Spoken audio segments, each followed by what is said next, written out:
तीनों हजरात मेरे साथ शरीकी महफिल होंगी जस्टिस रिटायर्ड नासरा जावेद साहिबा। जस्टिस जावेद अस्सलाम वालेकुम। वालेकुम अस्सलाम। जस्टिस साहिबा, जो बात डॉक्टर फरूख सलीम कह रहे हैं उससे मिलती जुलती बात एसएम जफर साहब ने की, उन्होंने मार्शाल्लाह प्लस कह दिया। अच्छा, मार्शाल्लाह कोई भी नहीं चाहता और अदालत तो खड़ी ही मार्शाल्लाह डिक्टेटर के सामने है, लेकिन उसके साथ साथ अदालत की अपनी तहकीक हो रही है। और तहकीक से मुराद अब तहकीक के साथ साथ ये एंगल भी आ गया कि लोग भी अब परेशान हो रहे हैं कि आखिर इस अदालत को हम लाए थे जो अपने फैसले ही नहीं इंप्लीमेंट करवा सक रही। एक तमाशा सा बन गया है, जजेस रिटायर होते जा रहे हैं, फुल कोर्ट फुल बेंच ही उसके लोग ही चले गए जिन्होंने फैसला किया था। रमदे साहब चले गए, जावेद इकबाल चले गए, लोग चले गए। तो ये अदालत इसलिए क्या आई थी और उनके बेशुमार फैसले अब वो एक किसी डब्बे में जमा होते जा रहे हैं। स्विस अकाउंट से लेके NICL, हज करप्शन के, ये जमा होते जा रहे हैं और इंप्लीमेंट नहीं हो रहे। ये कहीं ना कहीं तो डब्बा खुलेगा ना। अब आप ये बताएं कि where are we heading for? देखिए, जैसे अभी आपने खुद कहा कि हर एक देख रहा है कि यहाँ पे जो इंतजामिया है वो किस अंदाज में और किस डगर में चल रही है, लेकिन कोई नहीं चाहता कि यहाँ पे फौज की कोई मुदाखलत हो। तो मैं समझती हूँ कि कानून में तो कोई ऐसी गुंजाइश ही नहीं है कि फौज मुदाखलत करे। और जो 190 आर्टिकल है जो कहता है कि हर इंस्टीट्यूशन जो है मुल्क की वो सुप्रीम कोर्ट की जो है अहकामात उनकी पैरवी के लिए आएगी, उसमें जो लफ्ज इस्तेमाल हुआ है वो है एग्जीक्यूटिव एंड जुडिशियल इंस्टीट्यूशंस। तो उनमें हम तवक्को तो यही रखते हैं कि अदलिया के अपने इदारे जो हैं उनके अहकामात पे अमल दरामद करने में कामयाब होंगे और इंतजामिया उनकी मदद इस मामले में करेगी, क्योंकि सारी लॉ एनफोर्समेंट एजेंसीज जो हैं वो इंतजामिया के अपने कंट्रोल में है।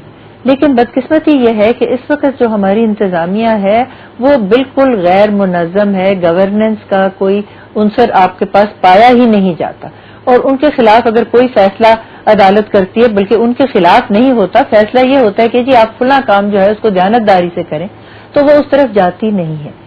इस सूरत हाल में मैं समझती हूँ फौज को तो तशवीश जैसे कल उन्होंने अजहार किया वो है, हर शहरी को तशवीश है, ये बात भी आपने की।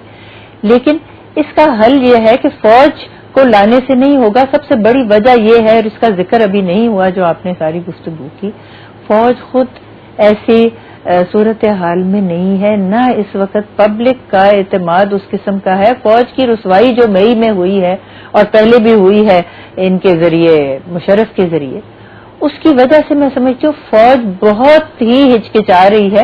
वो नहीं आना चाहती मैदान कारजार में इस नौबत पे जहाँ पे इस वक्त हम आए हैं। और ये शायद जो है इंतजामिया फौज आना नहीं चाहती, फौज आना नहीं चाहती, अदालत फैसले करना नहीं चाहती, मतलब है इसमें हुक्मरान जो है वो मुल्क नहीं चलाना चाह रहे। मतलब लोग मर जाएं, क्या करें, कहाँ जाएं? मतलब सब अपना अपना हाथ छोड़ के, नहीं भाई मैं नहीं कर सकता, भाई मैं क्या करूं, भाई देखे ना मेरा तो फैसला कोई नहीं मान रहा जी, मेरे तो देखे ना मैं तो वहां पे लड़ाई लड़ रहा हूं बॉर्डर पे जी, मैं तो इलेक्टेड हूं। भाई लोग क्या सर फोड़ लें, खुदकुशी कर लें, क्या करें, एक दूसरे को मारें? मतलब आप अदारे लोगों के लिए बने हैं ना भाई, मुल्क अवाम रहेंगे तो अदारे सर पे उनके नाचेंगे ना। बिल्कुल सही आपने फरमाया जी जी, आपने बिल्कुल सही फरमाया। और अवाम जो है वो मेरा ख्याल चाहती भी है कि इस वक्त कोई सूरत हाल का हल जरूर निकले। और इसके मेरे सामने तो हल कुछ दो किस्म के ही आते हैं। एक तो ये है कि या तो ये इंतजामिया खुद ऐसी नौबत पे आ जाए कि इनको इस्तीफा देना पड़े और ये कह दें कि जी ठीक है नए इलेक्शन हो जाए, लेकिन वो ऐसा नहीं चाहती, इसलिए कि वो तब ऐसी सूरत पैदा करेगी जब वो अपने आप को शुहदा के शुमारे में ले आएगी और वो कहेंगी जी हमें इदारे काम करने ही नहीं देते। शायद उनका एक जो मंतकी इरादा है वो ये है कि यहाँ पे तासर ये दिया जाए कि जी इंतजामिया तो सब कुछ करने को तैयार है, लेकिन उनको मौका नहीं दिया। तो 3 साल में हो रहा है कि मीडिया जो है सिंध में लोग परेशान है कि सुबह वो कहां किस डिस्ट्रिक्ट, वो पैसा खिला के एक नौकरी लेते हैं, सुबह वो पैसा खाया जाता है, फिर दूसरी नौकरी ढूंढ रहे होते हैं, उन्हें कुछ नहीं, मुल्क बिल्कुल रुका हुआ है इस वक्त। और आने वाले दिनों में ये बहरान जो अमेरिका यूरोप में आ गया, स्टॉक मार्केट में, पाकिस्तान में आ गया, तो यहां लाले पड़ जाएंगे रोटी के इस मुल्क में। ये अदारे वदारे, किताबें विताबें, ये मैं नहीं कर सकता, मैं क्या करता, ये सब धरा का धरा रह जाएगा इस मुल्क में।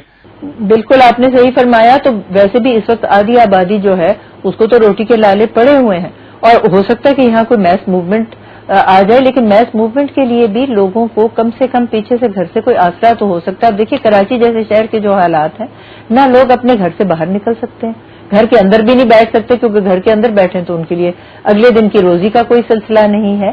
تو موومنٹ بھی اس طرح کی صورتحال میں چلانا جو ہے وہ بہت مشکل ہے. لیکن ممکن ہے کہ جس وقت وہ بہت حد سے گزر جائے صورتحال تو ایسی موومنٹ شروع ہو جائے، اور اس موومنٹ کا منطقی نتیجہ یہ ہو سکتا ہے کہ حکومت استعفیٰ دینے پہ مجبور ہو جائے خود الیکشن کرانے پہ مجبور ہو جائے. اس میں وہ پھر جو ہے ایک شہداء میں شامل ہونے کا ان کا امکان نہیں. تو وہ کوشش تو یہ کر رہے ہیں، جیسے اب کراچی میں دیکھیں ہر روز کتنی جانیں جا رہی ہیں. جسٹس صاحبہ کسی نے استعفیٰ دیا ہے اس ملک میں آج تک؟ یعنی مشرف صاحب کا استعفیٰ کس طرح ہوا وہ بھی آپ کو پتا ہے، اس سے پہلے جو استعفے ہوئے وہ بھی آپ کو پتا ہے. مطلب کیمرے کے پیچھے جو کیمرہ مین ہوتا ہے اس کے ساتھ ایک اور شخص بھی کھڑا ہوتا ہے، یوں کر کے استعفیٰ دیر پڑ رہے ہوتے ہیں وہ آرام سے، ساتھ ایک اور شخص بھی کھڑا ہوتا ہے. استعفے کو اپنی مرضی سے دیے نہ؟ کیا ججز کو اپنی مرضی سے ریسٹور ہوئے؟ نہیں جی، مرضی سے تو نہ ہوگا نا، مرضی سے نہیں دیں گے، لیکن اگر حالات ان کو مجبور کر دیں تو پھر تو ان کو دینا ہی پڑے گا. آپ دیکھیں جیسے مارکوس نے بھی تو آخر دیا تھا نا استعفیٰ. اچھا، تو یہ صورتحال ایسی بھی تو ہو سکتی ہے. اور میں سمجھتی ہوں عدلیہ کی بحالی میں تو بہت بڑا حصہ یہی تھا کہ وہی صورتحال پیدا ہو گئی تھی کہ اگر عدلیہ بحال نہ ہوتی تو پھر مارکوس والی صورت اسلام آباد میں ہو جاتی. تو اگر میس موومنٹ شروع ہو تو اس طرح کے امکانات جو ہیں وہ بعید القیاس. اچھا، اور اگر نہیں ہو، اور میں چھوڑ دیں میس موومنٹ کو، چھوڑیں آپ. چلیں لوگ گھروں میں بیٹھ کے اس وقت دیکھ رہے ہیں گانا بجانا، بی فار یو. مر گئے لوگ گھروں پہ، کوئی بچوں پہ کسی بچے پہ تیل ڈال کے اس کو آگ لگا رہا ہے، کوئی کسی بچوں کو بیوی کو مار رہا ہے، کوئی بیوی شوہر کو مار رہی ہے آگ لگا رہے. لوگ اس میں لگے ہوئے ہیں، سر پھوڑ رہے ہیں ایک دوسرے کا. لوگ نہ نکلیں سڑک پہ تو ملک پھر چلا جائے.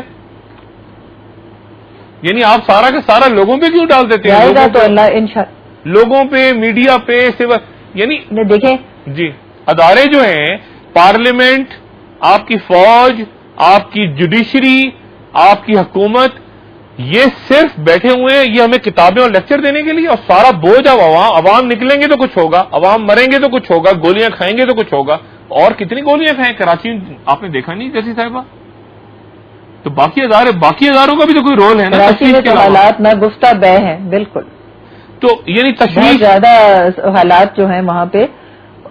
جی تو یہ جو تشویش ہے جی، اس کا تو میں نے جیسے آپ کو عرض کی کہ یا تو اس سے انتظامیہ خود اپنے آپ کو سنبھالے اور کسی ایسے راستے پہ چلے جس پہ جو آپ منطقی نتیجہ کہہ رہے ہیں کہ آنے کو ہے، یا جس کی طرف فاروق سلیم صاحب نے اشارہ کیا ہے وہ نہیں آئے.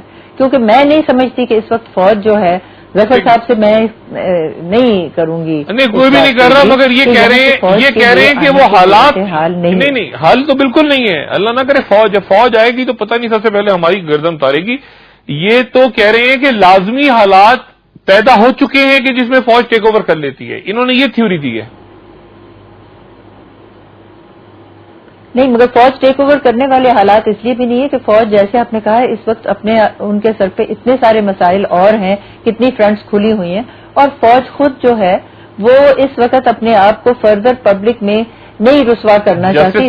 دو پہلو ہیں، تھوڑا تو اہل ہو بھی، اور اگر ان کے فرنٹس میں اتنا نہیں ہوئے انوالوڈ. جی میں آپ کو ایک چھوٹی سی مثال دوں. جب کارگل ہوا، کارگل آپ کو یاد ہوگا، کارگل کے بعد پوری دنیا میں یہ امپریشن تھا کہ پاکستانی فوج، اشتہار چھپرے تھے آدھے کوارٹر پیج کے.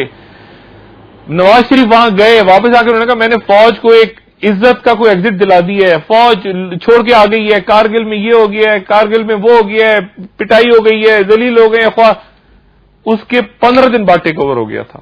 یہ بالکل آپ نے صحیح فرمایا ہے، لیکن اس وقت یہ ہماری جو فرنٹس تھی نا انٹرنل اور ایکسٹرنل وار کی، یہ نہیں کھلی ہوئی تھی. تھوڑی سی حالات جو تھی فوج کے اوپر اتنی زیادہ اور ذمہ داریاں نہیں تھی.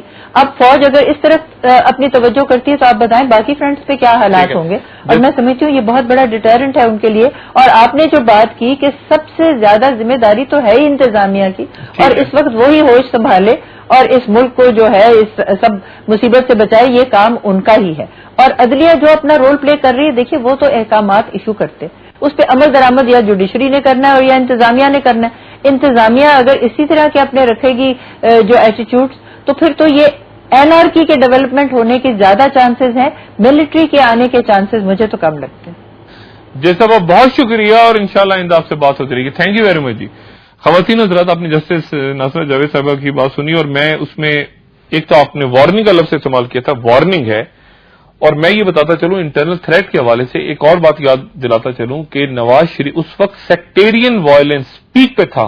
नवाज शरीफ की हुकूमत जाने से पहले आपको शायद याद हो कि पुल उड़ा दिया था, वो रियाज बसरा इन कंपनी पूरी हाइपर एक्टिव थी और सेक्टेरियन वायलेंस पूरे पाकिस्तान में एक खास फिक्र के डॉक्टर्स को खास तौर पे गोलियां मारी जा रही थी। उस वक्त भी इंटरनल थ्रेट पीक पे थी, शिया सुन्नी कॉन्फ्लिक्ट अरूज पे था। अगर आप याद करें वो दौर जिस दौर की मैं बात कर रहा हूं, एक्सटर्नली भी फौज वीक थी और इंटरनल थ्रेट भी थी और टेक ओवर हो गया था। अल्लाह ना करे ऐसा हो, लेकिन अगेन वही बात कि warning to the politicians, warning warning warning कि अभी भी सुधर जाओ वरना गड़बड़ हो जाएगी। एक वक्फे के बाद खवातीन हज़रात एक और माहिर कानून को शरीक महफिल करूंगा और उनसे पूछूंगा कि वो इस पूरे मामले में अदालत को कहां देख रहे हैं, क्योंकि अगर ये टेक ओवर वगैरह और ये सारा सिलसिला होता है तो अदालत भी तो कहीं खड़ी होगी।